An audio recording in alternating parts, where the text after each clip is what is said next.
Kita masih berdiri ya saudara. Saudara siap untuk memuji Tuhan? Amin. Haleluya. Haleluya. Haleluya. Kita mau bersorak bagi Allah kita. Haleluya.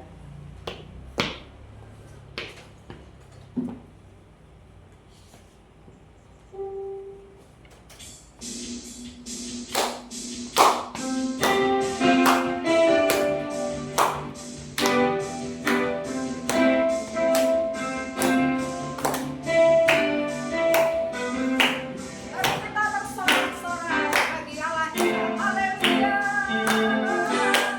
Bersoraklah dari Tuhan Allah kita.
pujian kita untuk menyambut firman Tuhan. Kekuatanku hanya Kau Tuhan. Kita percaya bahwa kekuatan kita ada di dalam Tuhan, ada di dalam firman Tuhan. Sebab firman Tuhan adalah janji-janji Tuhan yang akan menuntun, memberikan kita kekuatan menjalani kehidupan kita. Hari-hari yang sulit yang harus kita jalani, tetapi dengan penyertaan Tuhan, dengan janji-janji yang Tuhan berikan kepada kita, itu yang menjadi kekuatan bagi kita, untuk kita bisa bertahan. Haleluya, haleluya.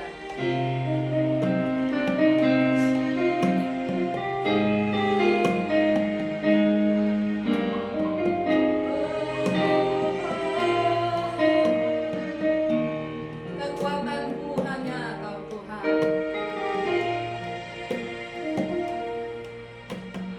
Kekuatanku hanya Kau Tuhan. Harapanku hanya Kau Tuhan. Saat badai datang menerpa, tak goyahku bersamamu Tuhan. Tak mampuku tanpa Tuhan. Sudah buatku tanpa genggam erat tanganku Tuhan. Jangan pernah Kau lepaskan. Hanya Engkau membuatku dapat bertahan.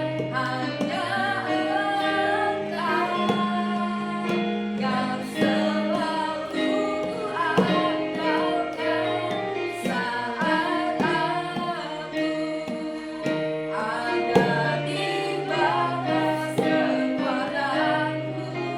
Kekuatan janji-Mu memulihkan hidupku.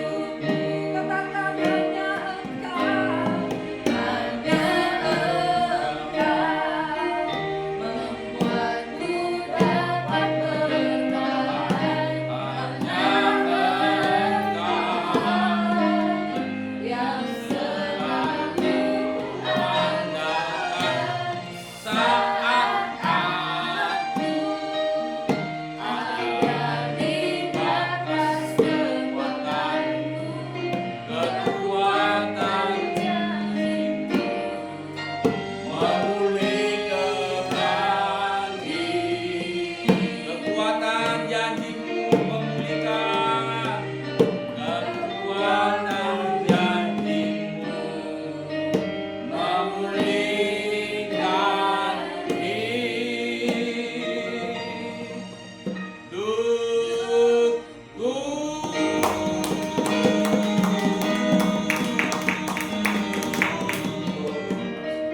Mari kita berdoa.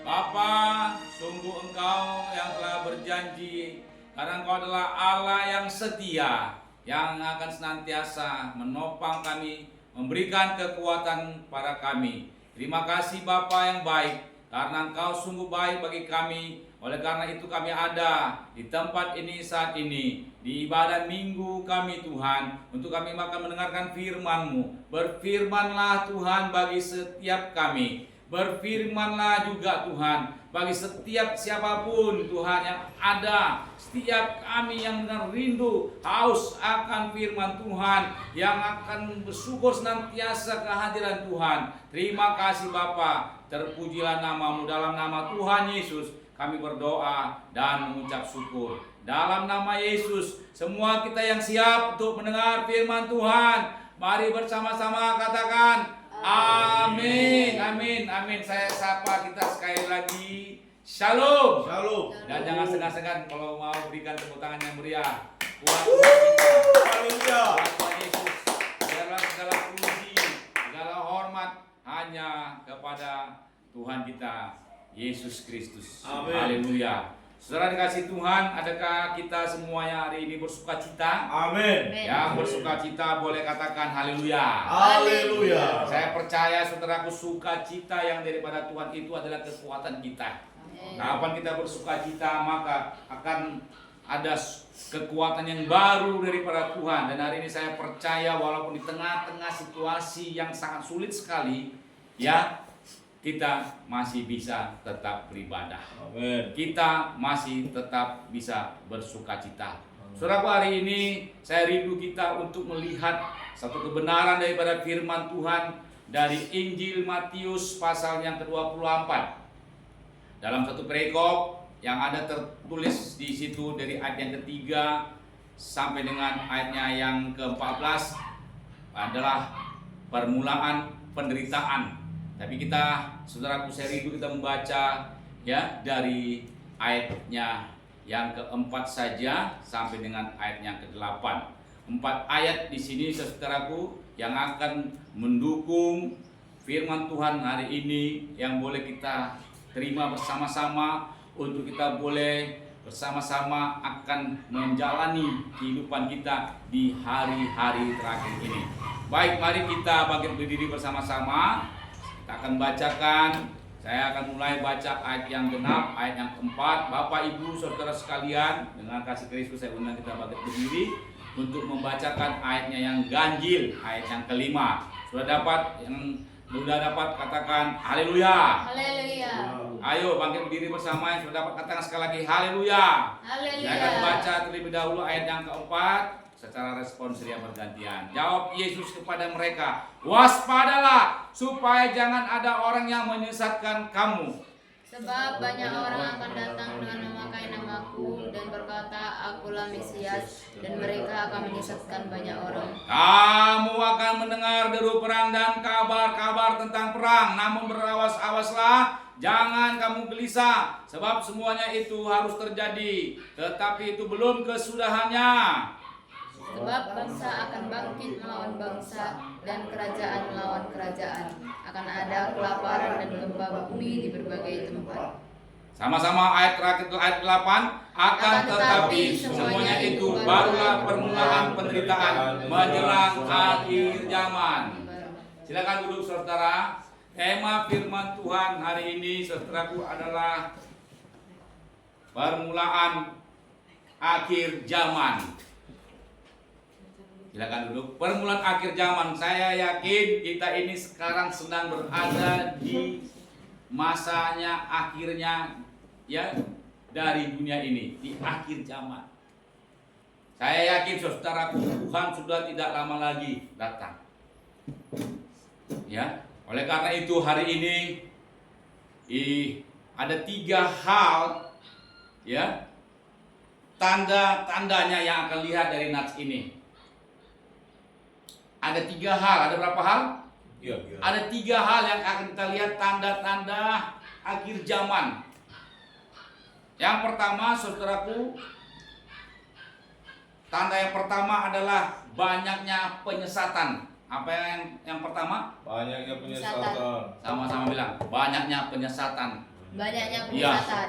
Kita bisa sekarang melihat, mendengarkan, ya, menyaksikan dari media-media sosial begitu banyak sekali penyesatan. Ya, ini salah satu tanda. Sudah jelas dikatakan kepada orang-orang yang ada pada waktu itu Yesus sedang berada di bukit berkhotbah.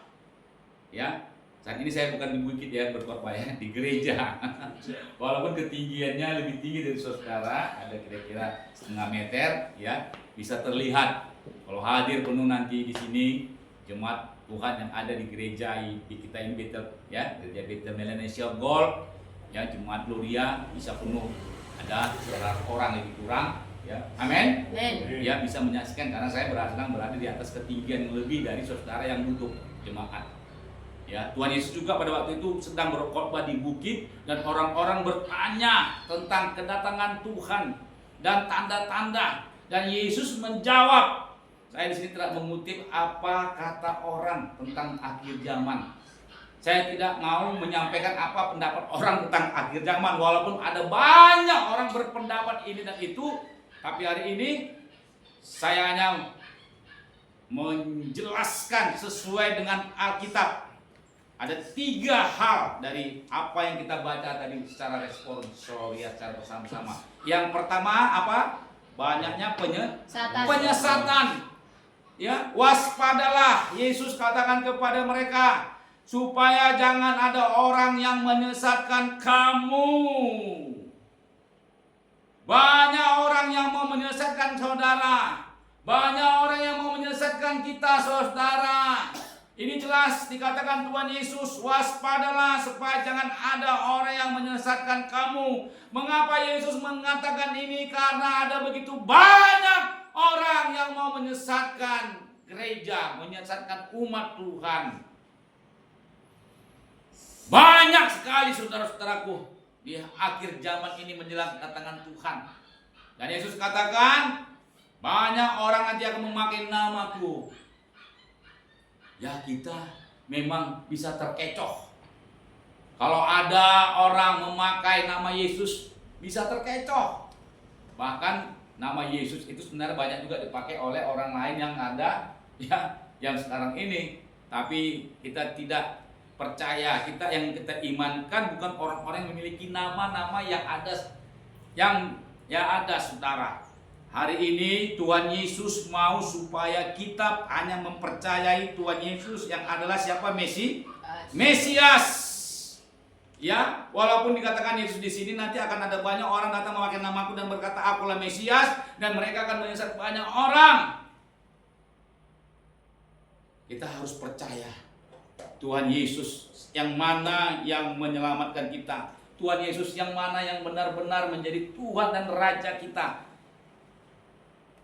Tuhan Yesus yang benar-benar yang menjadi Mesias itu adalah Yesus yang telah mati untuk menebus dosa-dosa kita.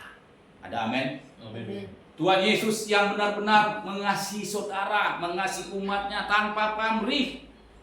Minggu lalu saya sudah sampaikan bahwa ibadah tanpa kasih itu percuma. Ya, di akhir zaman ini kita harus lebih banyak memperbanyak ibadah kita, saudara-saudara, supaya kita boleh lebih lagi bersekutu dengan Tuhan, supaya kita terluput daripada penyesatan di akhir zaman ini. Makanya perlu kita masuk dalam penggembalaan. Harus lebih banyak kita mendengarkan firman Tuhan, air susu yang murni, yang segar daripada firman Tuhan di dalam penggembalaan. Karena saya percaya kalau di dalam penggembalaan itu tidak ada penyesatan. Setuju? Amin. Tidak ada penyesatan. Tuhan mengutus hambanya untuk menjadi gembala, dan para gembala mereka terfokus kepada gembala yang agung, yaitu Yesus Kristus Tuhan. Oleh karena itu, mari supaya kita yang sudah ada dalam penggembalaan dalam satu gereja lokal tertentu, kita boleh melihat juga orang-orang yang ada di sekeliling kita yang tidak digembalakan, supaya mereka digembalakan, supaya mereka jangan tersesat. Ingat perumpamaan akan 100 ekor domba, di mana 1 ekor tersesat, dan sang gembala berusaha terus mencari domba yang tersesat itu, supaya domba yang tersesat itu boleh masuk di dalam kawanan domba, masuk dalam pengembalaan. Dan kalau kita dalam pengembalaan ini, kita boleh terus belajar firman Tuhan, kita diarahkan firman Tuhan. Ini saudaraku, cara supaya kita jangan tersesat. Hari ini saya mau katakan, setia beribadah kepada Tuhan, masuk dalam pengembalaan Tuhan, masuk di dalam satu gereja lokal kita seperti ini, kita setia berkumpul, tetap kita bertekun beribadah seperti jemaat mula-mula, ya, berdoa, bersahati bersama. Ini akhir zaman saudaraku, ya, makanya kita mari supaya kita lebih lagi bergiat. Ya, jemaat yang tidak hadir hari ini boleh kita kunjungi dan boleh kita ya sampaikan tentang tanda-tanda ini. Tanda yang kedua di akhir zaman ini apa saudara? Ayat yang ke-6, adanya apa? Perang. Peperangan. Ya, ini tanda kedua ini. Waduh, saya pikir kita semua mungkin sudah tahu ya peperangan antara Israel. Peperangan juga ini kalau terpilih Presiden Amerika Donald Trump, wah ini makin gencar lagi peperangan itu saudara.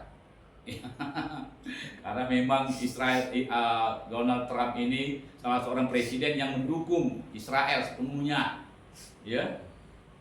Akan banyak negara-negara tidak mendukung, termasuk Indonesia tidak mendukung Israel, dan ada yang mendukung, ada yang tidak. Nah inilah mengapa timbul peperangan, terjadi pro dan kontra, terjadi konflik. Saudara, saya memberitahu pada kita bahwa yang dimaksud di sini memang peperangan secara fisik antara satu bangsa akan akan bangkit melawan bangsa yang lain, satu kerajaan akan bangkit melawan kerajaan yang lain. Tetapi saudaraku, ada peperangan yang harus dilakukan oleh setiap kita anak-anak Tuhan terhadap musuh kita. Saudaraku, tahukah saudara siapa yang dimaksud oleh musuh kita itu? Siapa? Musuh kita adalah iblis. Lawanlah iblis. Yakobus 4 ayat 7 berkata, apa? Boleh dibuka Yakobus 4 ayat 7. Tunduklah kepada Allah, lawanlah iblis, maka iblis itu akan lari daripadamu. Peperangan yang ada sekarang yang menjadi tantangan bagi kita sebagai anak-anak Tuhan adalah peperangan untuk melawan untuk melawan penguasa-penguasa, bukan melawan peperangan darah dan daging. Bukan melawan bangsa dengan bangsa yang lain, tapi tanda-tanda akhir zaman. Sekali lagi saya katakan sini yang dimaksudkan adalah memang peperangan yang sebenarnya, the real war, peperangan sebenarnya. Itu tanda yang kedua saudaraku, yang boleh kita lihat sekarang di berbagai tempat, bahkan akan terjadi. Banyak yang menafsirkan perang dunia ketiga sudah sangat dekat, sudah di ambang pintu. Kelompok daripada negara-negara seperti ada kelompoknya itu NATO, ada apalagi Pakta Warsawa dan lain sebagainya, itu berkelompok-kelompok untuk menyusun kekuatan hari ini, saudara-saudaraku. Nah, sebagai anak Tuhan saya mau katakan di sini bahwa kita juga boleh menyusun kekuatan. Kekuatan kita hanya dalam Tuhan. Dengan cara bagaimanakah kita menyusun kekuatan itu? Dengan cara berdoa. Dengan berdoa kita pasti ada kekuatan daripada Tuhan di dalam diri kita. Dengan banyak kita berdoa, mari saudara-saudara yang dikasih Tuhan Yesus untuk mulai kita memperbanyak jam-jam doa kita. Dengan kita memperbanyak doa kita, maka saya yakin peperangan itu pasti menjadi milik kita, menjadi milik setiap orang yang percaya.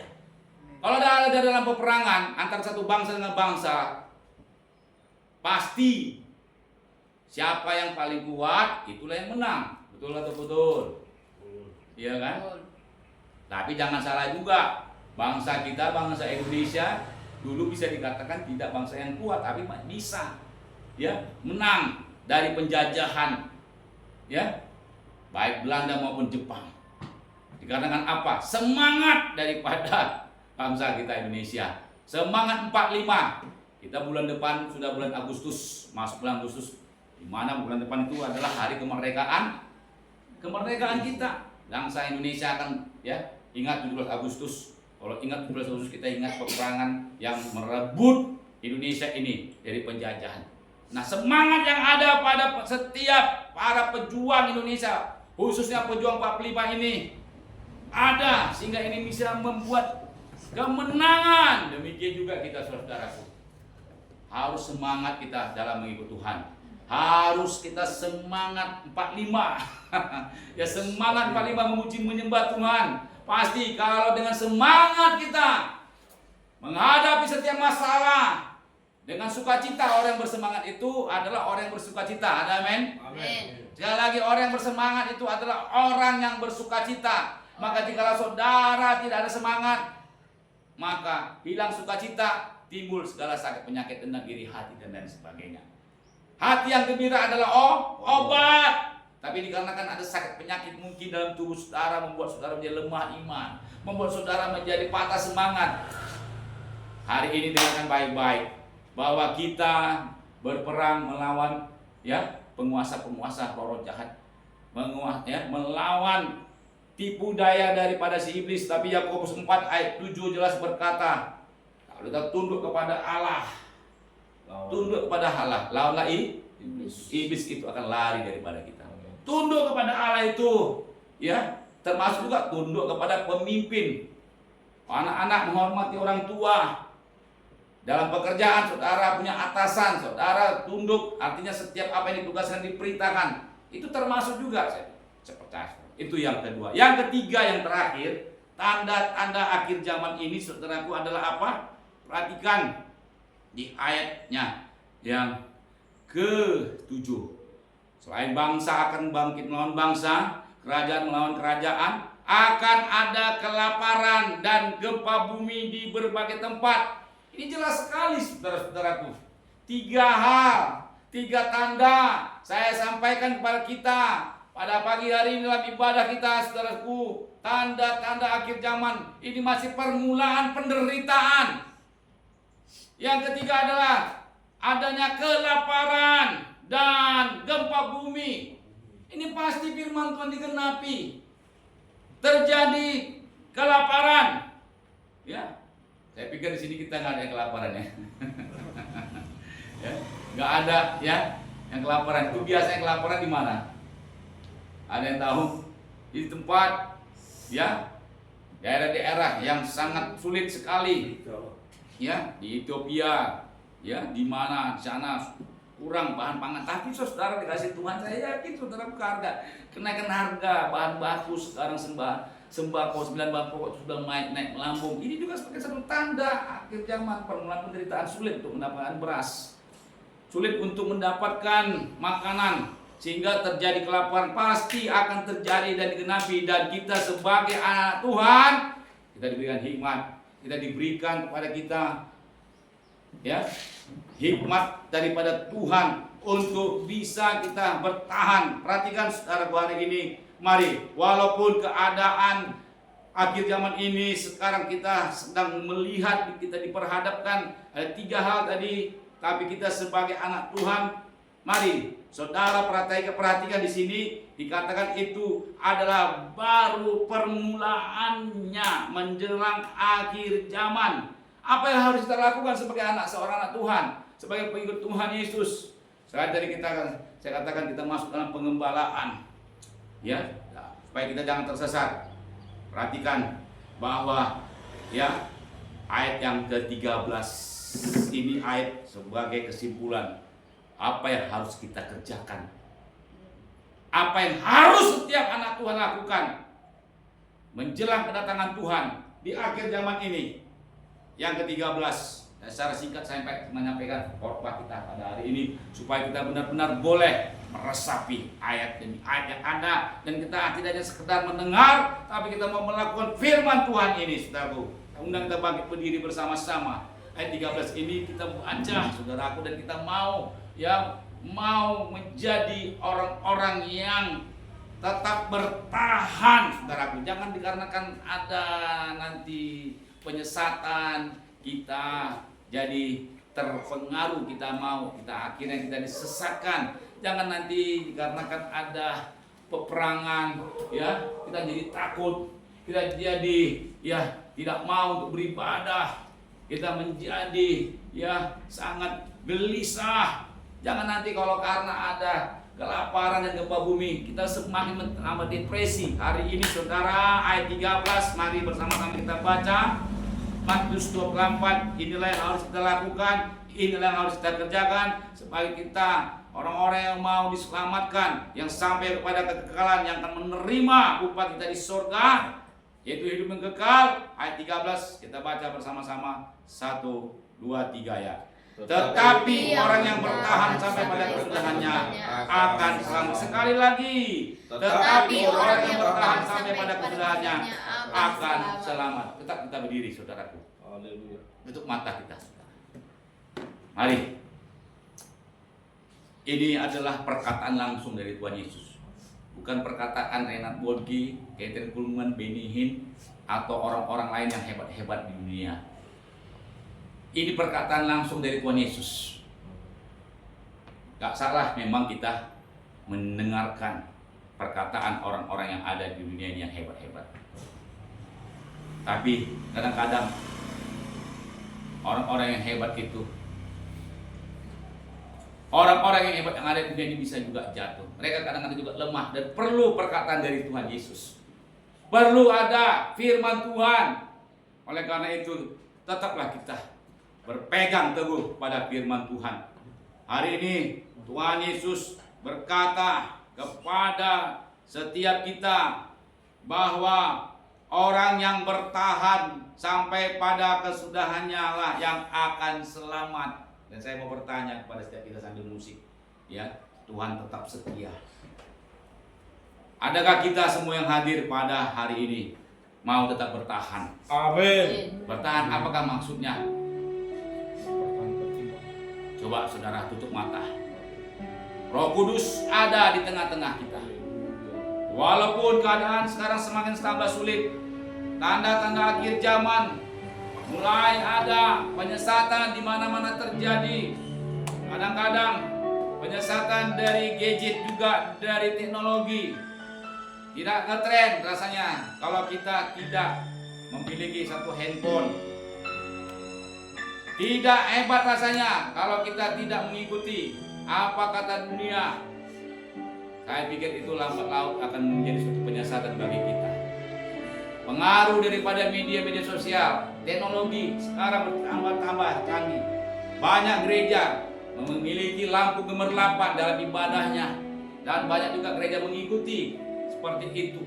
Hari ini saudaraku, yang perlu kita ikuti petunjuk dan pimpinan Tuhan sajalah. Roh Kudus saat ini Roh Kudus mengajari kepada kita, menuntun kita untuk kita boleh tetap bertahan kita sampai pada kesudahannya. Karena orang yang bertahan sampai pada kesudahannya akan selamat. Jangan pernah kita berbangga kalau kita sudah selamat. Jangan kita pernah berbangga kalau kita sudah selamat, kita berkata kita selamat. Tidak, saudara. Hari ini jelas sekali dikatakan Yesus, orang yang bertahan sampai pada kesudahannya. Berarti kalau tidak bertahan, berarti tidak selamat.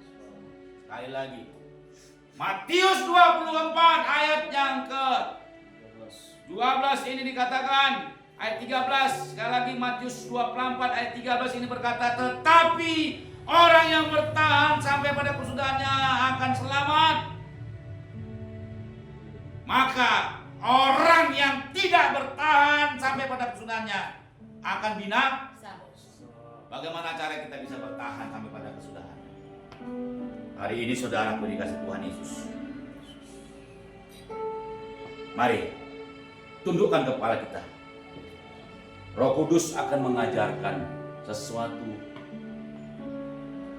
bagaimana supaya kita bisa bertahan sampai pada kesudahannya. Bagaimana supaya kita bisa selamat sampai akhirnya. Hari ini Roh Kudus bekerja dan menjamah setiap kita sehingga kita bisa bertahan sampai pada kesudahannya. Roh Kudus mengajari kita, saudara-saudara. Bapa yang baik, hamba berdoa bagi setiap kami. Biarlah kami boleh tetap bertahan sampai pada kesudahannya. Kami tetap didapati setia. Tidak ada pengaruh-pengaruh yang membuat kami bisa menjadi melemah iman, yang membuat kami mundur. Segala bentuk penyesatan yang ada, baik dari luar maupun dari dalam, dari manapun, kami tolak di dalam nama Yesus. Biarlah kami umat Tuhan yang ada, yang sudah datang, yang beribadah, baik diberkati secara pernikahan, baik juga yang sudah kami setia, tetap kami ada dalam pengembalaan, tetap kami masuk di dalam pengembalaan dan untuk gereja, jemaat lokal di tempat ini ya Bapak. Kami merindukan supaya terjadi lawatan terus bagi setiap jemaat Tuhan. Orang-orang yang sudah ada datang beribadah di tempat ini. Dalam nama Yesus dimanapun mereka berada, Tuhan antarkan kami juga Bapak. Kami bertahan. Saudara, ini Tuhan singkapkan satu rahasia supaya kita bisa bertahan, ayat 13 tadi. Kita bertahan sampai pada kesudahan akhir zaman dengan kita memberitakan Injil, saudara. Memang kita defensif. Dalam persepak bolaan ada bertahan, ya. Ada juga menyerang. Hari ini kita bertahan sampai pada kesudahannya. Bertahan tidak hanya menguatkan iman kita saja, tapi juga menguatkan iman saudara-saudara kita yang lain. Dengan kita mengunjungi, dengan kita memberitakan Injil, mendoakan orang-orang sakit, orang-orang yang lemah kita doakan. Bahkan kita bersyukur ada pelayanan. Kita boleh datang ke penjara, ke rumah-rumah sakit. Kita bersyukur. Itu termasuk salah satu supaya kita boleh bertahan sampai pada kesudahannya. Amin. Tidak hanya sekedar kita bertahan di rumah mengurung diri, bekerja seperti biasa saja. Saya percaya anak-anak yang sekolah bertahan sampai pada kesudahannya, artinya adalah boleh menjadi garam dan terang, menjadi saksi, menjadi berkat di tempat sekolah di mana engkau ditempatkan. Dan kau yang bekerja di mana engkau berada menjadi berkat. Hidup ini adalah kesempatan jadi berkat di mana kita berada. Bertahan yang dimaksud di situ. Saya yakin di dalam bahasa aslinya nanti bisa Roh Kudus akan memberitahu kepada kita dan kita akan lihat bahasa Yunaninya. Bertahan yang dimaksud di situ tidak hanya sekedar defensif, tapi juga agresif. Agresif untuk kita boleh Yakobus 4 ayat 7 melawan iblis. Untuk kita boleh memberitakan Injil. Amin. Untuk kita boleh mengunjungi jiwa-jiwa yang terhilang, tersesat. Untuk kita boleh menjangkau mereka yang terhilang, saudara-saudaraku. Mari kita berdoa. Bapa, ini kami Tuhan Yesus, jemaat-Mu yang ada di gereja ini. Kami rindu Tuhan, supaya kami bisa menjadi jemaat yang waspada senantiasa kepada penyesatan. Masuk dalam pengembalaan. Tidak ada virus apapun yang ada pada kami. Tidak ada penyakit apapun yang ada pada kami. Tidak ada ajaran-ajaran sesat apapun yang ada pada kami. Kami boleh digembalakan dengan sehat. Karena Tuhan Yesus adalah gembala kami yang agung, yang membawa kami kepada air tenang, membaringkan kepada rumput yang hijau. Terima kasih Tuhan Yesus. Jikalau kami melihat tanda-tanda sekitar kami, keliling kami, ada banyak tanda-tanda Tuhan. Bahkan Tuhan telah katakan di bukit pada waktu itu bahwa akan terjadi juga Tuhan Yesus peperangan, kelaparan, dan gempa bumi. Ketiga tanda ini, bahkan keempat, dengan penyesatan, menjadikan kami supaya tetap waspada, berjaga-jaga dan berdoa. Terima kasih Bapa, terpujilah nama-Mu dalam nama Tuhan Yesus Kristus. Semua kita yang mau tetap waspada, berjaga-jaga dan digembalakan, sama-sama katakan Amin. amin. Silakan duduk saudara.